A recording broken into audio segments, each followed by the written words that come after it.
What's up, manga fans? This is Raphael from C Manga, and I'm here to give you a review of this week's chapter of Bleach 577 Blade.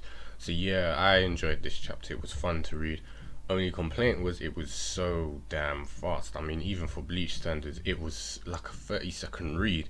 I mean, there was a lot of pages, but the panels were mostly like either double page spreads of, like one image, like the Meteorite panel, or it was mostly reaction panels, so there was not much to read. I know Bleach has always been about pictures and artwork more so than dialogue, but I feel like we could have had more in it. That was the only complaint I had. But the actual, obviously that's kind of overshadowed by the whole impact of this chapter. We finally get to see Kenpachi, Shikai revealed.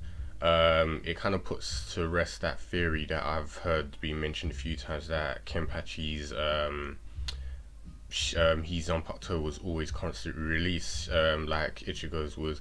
I think Kubo did mention that before. Whether it's a plot hole or not, I don't really care anymore, because it's done, it's in the past. Kubo can do a retcon where he just rewrites it if he wants, and with the introduction of Asuchi's, it kind of has I say a good theory in terms of like he can rewrite it that way without it seeming like a complete plot hole. Like maybe because Kenpachi's ignored his Zanpakuto all this time, now that he's finally spoken to it, knowing his name, he's finally going to get the true form of it. So in a way, yeah, you could say maybe it's like that. Now that Kenpachi is in sync with his Zanpakuto, he's getting the full, obviously, true form of it, and with his power being risen back to its original level after fighting honey, you could say maybe that's what it is. The Zanpakuto sees him fit to use him now, and now it's in its original form. So anyway, yeah, other than that, as I said, most of the first part of the chapter was reaction panels from the Stone Raiders and Shinigami. You see like someone like Bazby saying that little crap is brilliant about a meteorite, what the hell is he doing? Narc Levark saying this is why we should treat people like him and individually, and imprison him. What I found hilarious though was when Hashwald screamed out "Protect the Majesty," and Juha is just standing on his balcony, just chilling, like calmly watching the meteorite come down. And I just think, maybe it's like it's not going to kill him, he doesn't care, or he was expecting Kenpachi to destroy the meteorite, which we see later. So yeah, Juha just makes me laugh. He's just standing there like a boss while he's underling Hashwald is like, protect him. Gremmy gloats as usual. He's saying even if he dies, it won't remove the meteorite, so it's basically pointless. And he so arrogantly said that even if you think of doing that, there's no way you're going to kill me, because I've imagined it. Everyone else is going to die, I'm going to live. And it's like, this is what we call at ends wit, and that just gives Kenpachi the most excitement I've ever seen in total Bleach manga. His face in that one panel was just like, it was really fat grin, and he's like at ends wit. He's like, you're kidding. It's like, I think you've ran out of tricks, kid. And then it's like he's excitedly screaming, jumping up with his sword towards the meteorite, and he yells out his command, drink Nozarashi. And we see a flashback from, I think it was from Yashira's point perspective, of their first meeting with with each other. Kenpachi meeting Yuichiro, which makes sense because she's seen and touched the sword before.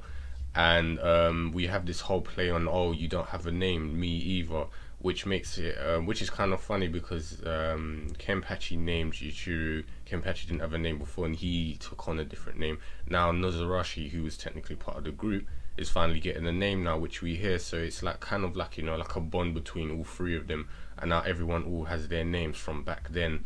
And yeah, we got that's it. So it's a complete full circle. Everyone has their name, including the Zanpakuto. And then finally we see the meteorite burst into like little fireballs, and Kenpachi appears from it holding his new Zanpakuto.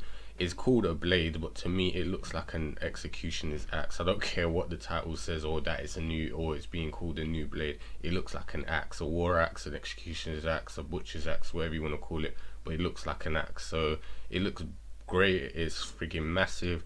It has that kind of rugged rough kind of design that suits Kenpachi. And yeah, I guess it makes sense for him to have something like that, just basically a melee weapon. I thought he would have something different, which was like Kido or based or something, but or Ryatsu based, but I guess this is more suited to him. So yeah, it was good. I do like this design. It's simple but effective for Kenpachi, and I'm going to assume the Shikai's power is similar to Samahade from Naruto. It basically absorbs whatever it wants, or energy. And from what we saw, when Kenpachi said drink, it disappeared. So yeah, I'm guessing it's similar to that. It can absorb stuff. The only thing I could think what will happen next was this thing that Gremmy used, his Volstendig, or does he still have to use his Volstendig? Like he hasn't used it yet. Maybe that will be like the last part of this, or maybe Kenpachi's just gonna kill him and that's it, and we'll move on to the next one. That's the only things I can think. Either Gremmy is dead next chapter, or he'll reveal his Volstendig and then he'll be killed after that. So yeah, as I said, the chapter was short. There's not really much else to talk about other than that, but I still enjoyed it. Just wish there was more panels. So yeah, that's it from me. You guys know the usual. If you got any comments, predictions, opinions about this one and the next chapter, leave them in the comment box below. Also, if you're new to the channel and you enjoyed this video, subscribe for more content, as you'll find similar series reviews to this, and I'll speak to you guys next week.